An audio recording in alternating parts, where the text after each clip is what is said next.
Dernière ligne droite aujourd'hui pour le conclave sur les retraites. L'ultime séance de négociation doit avoir lieu ce matin. Oui, elle doit avoir lieu car François Bayrou n'a pas exclu hier de prolonger les débats tant les résultats sont minimes. Les deux camps ont bien fait des concessions. L'accord issu de ce conclave aura au moins le mérite de sécuriser l'âge de départ à 64 ans et d'identifier des solutions pour résorber le déficit du régime à très court terme.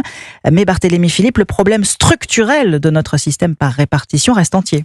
Oui, le conclave a permis d'évacuer certains tabous. La CFDT ose désormais parler capitalisation sans se boucher le nez. Le MEDEF admet qu'il faut mieux prendre en compte la pénibilité, mais les partenaires sociaux ont évité l'éléphant dans la pièce. Le système par répartition est fondamentalement déficitaire. Sa survie passe donc par d'autres mesures d'âge, selon Bruno Chrétien, président de l'Institut de la protection sociale. Un taux de croissance faible, une augmentation de notre espérance de vie, tout ça évidemment amène les régimes de retraite à ne pas être à l'équilibre structurellement, d'où la nécessité de continuer le report de l'âge de départ à la retraite. Malgré les 64 ans, le régime accuse déjà un déficit de 6 milliards d'euros et le conclave n'y change pas grand-chose, regrette l'économiste Bertrand Martineau. L'aboutissement idéal, c'était de trouver une sorte de formule qui indexerait l'âge légal en fonction de l'espérance de vie et ce qui aurait cranté que l'âge légal avait vocation à continuer d'augmenter dans les prochaines années. Dans son dernier rapport, le Conseil d'orientation des retraites plaide d'ailleurs pour un report à 66 ans à l'horizon 2045. Barthélémy Philippe du service économie de